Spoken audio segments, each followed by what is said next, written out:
Hello everyone, कैसे हैं आप लोग।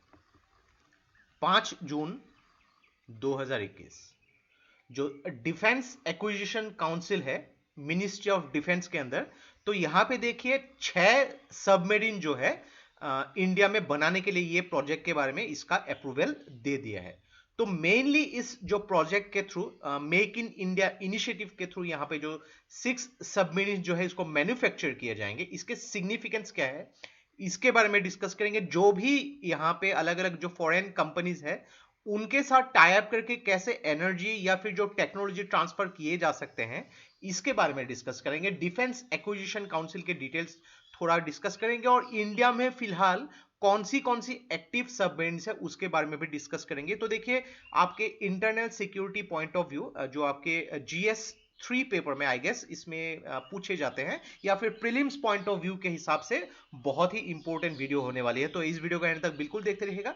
और इससे पहले अगर आप लोगों ने हमारे चैनल को अब तक सब्सक्राइब नहीं किया तो इसको प्लीज सब्सक्राइब कर लीजिए ताकि आने वाले ऐसे ही वीडियोस के नोटिफिकेशन इसी तरह आपको मिलते रहे।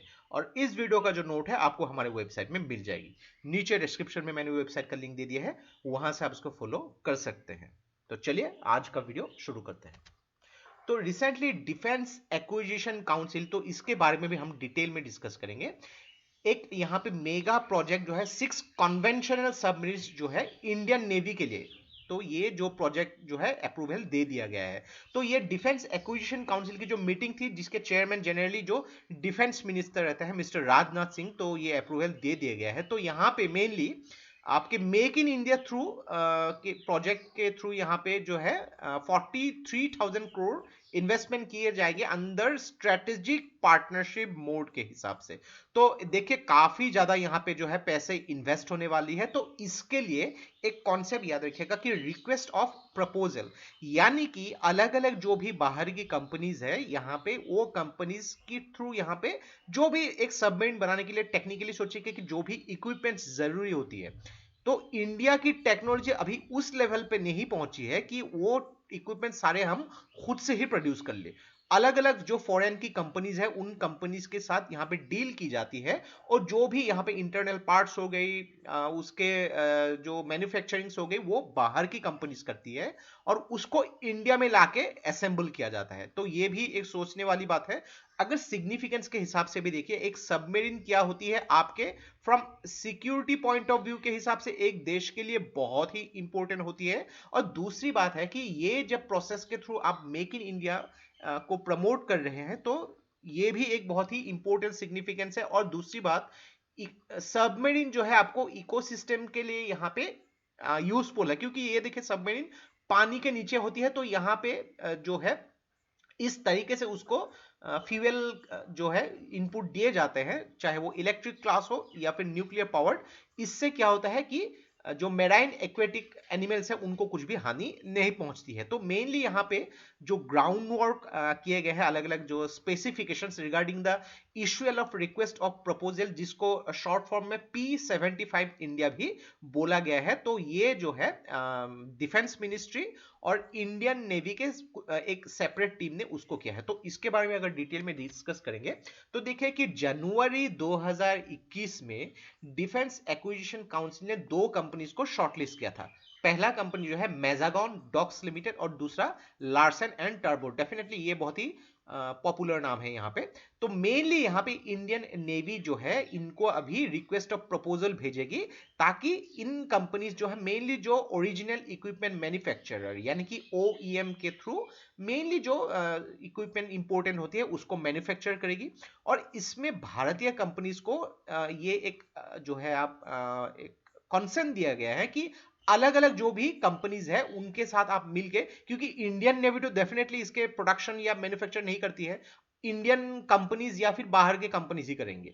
तो इंडियन कंपनीज को यह कंसर्न दिया गया है कि आप बाहर के कंपनीज के साथ डील कीजिए, जो भी स्पेसिफिकेशंस होती है उसको डिफेंस मिनिस्ट्री के साथ यहाँ पे डील करके उसके बाद उसको थ्रू मैन्युफैक्चर करके असेंबल किया जाएगा भारत में।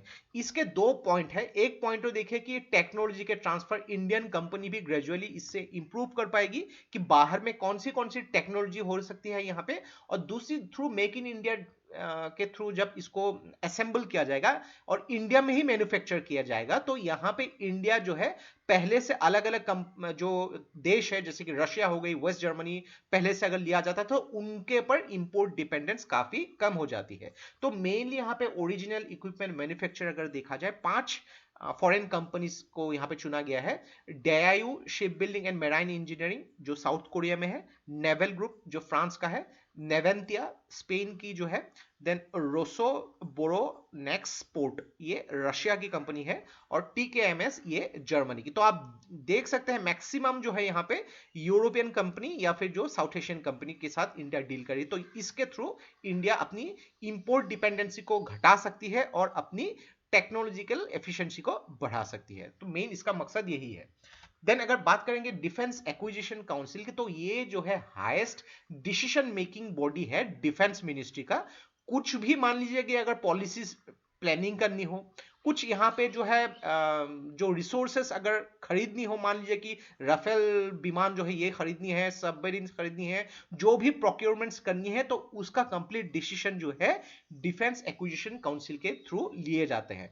तो जो आर्म्स यहाँ पे होती है Indian army, Indian navy, Indian air force और उसके साथ इंडियन कोस्ट गार्ड, इनके जो सर्विसेज के सब डिसीजन डिफेंस एक्विजिशन काउंसिल के थ्रू लिए जाते हैं। तो इंडियन आर्मी जैसे कि अगर आप जानते हैं कि चीफ जो है जनरल मनोज मुकुंद नरवणे, नेवी के जो चीफ एडमिरल करमबीर सिंह, और जो एयरफोर्स के चीफ जो है राकेश कुमार सिंह भदौरिया। अगर कुछ एयरफोर्स के लिए अगर कुछ चीजें प्रोक्योरमेंट करनी है तो यहाँ पे मिस्टर राकेश कुमार सिंह भदौरिया यहाँ पे मौजूद होंगे, और डिफेंस मिनिस्ट्री के जो यहाँ पे राजनाथ सिंह दोनों के साथ यहाँ पे डिस्कस करके थ्रू डिफेंस एक्विजिशन काउंसिल के थ्रू यहाँ पे डिसीजन लिया जाएगा कि कैसी कैसी पॉलिसीज डिजाइन करनी है या फिर कौन सी चीजें कितनी प्रोक्योरमेंट करनी है। तो आई गेस यहां तक आपको समझ में आ गया होगा।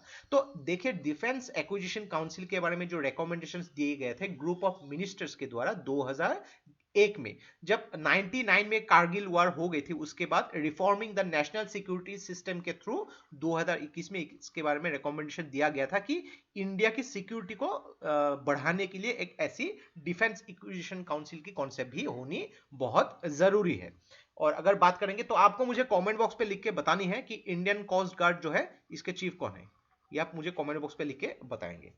तो अगर बात करेंगे भारत में कौन सी अभी एक्टिव सबमरीन, तो देखिए प्लान्ड सबमरीन की भी लिस्ट मिल जाएगी आपको, एक्टिव सबमरीन की भी लिस्ट मिल जाएगी, और जो डीकमीशन किए गए हैं वैसे लिस्ट भी मिल जाएगी। लेकिन एटलीस्ट आप एक्टिव सबमरीन जो है और मेनली जो है चक्रा क्लास और अरिहंत क्लास, इन दोनों नामों को बिल्कुल याद रखिएगा कि आईएनएस चक्र जो है ये अटैक सबमरीन है, इसको रशिया से 10 साल के लिए लीज पे लेके रखा है भारत ने।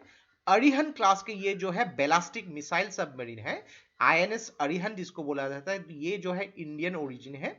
और देखिए यहाँ पे अगर अलग अलग यहाँ पे जो डीजल इलेक्ट्रिक सबमरीन्स भी होती है, न्यूक्लियर पावर्ड सबमरीन भी होती है, अलग अलग होती है। देन अगर बात करेंगे शिशु कुमार क्लास की, अगर आप मेनली इस क्लास के बारे में भी याद रखेंगे, और जो कलवरी क्लास हो गई यहाँ पे, और सिंधु घोष क्लास जो होगी, ये क्लास भी अगर आप याद रखेंगे तो काफी होगा। लेकिन जो मेनली न्यूक्लियर पावर्ड सबमरीन है भारत में, 2 न्यूक्लियर पावर्ड सबमरीन है, एक है आईएनएस चक्रा जो रशिया से लीज पे लेके रखा हुआ है, और दूसरा आईएनएस अरिहंत जो भारत में मैन्युफैक्चर किया गया है। आईएनएस चक्र जो है ये अटैक सबमरीन है, और INS Arihant ballistic missile submarine है।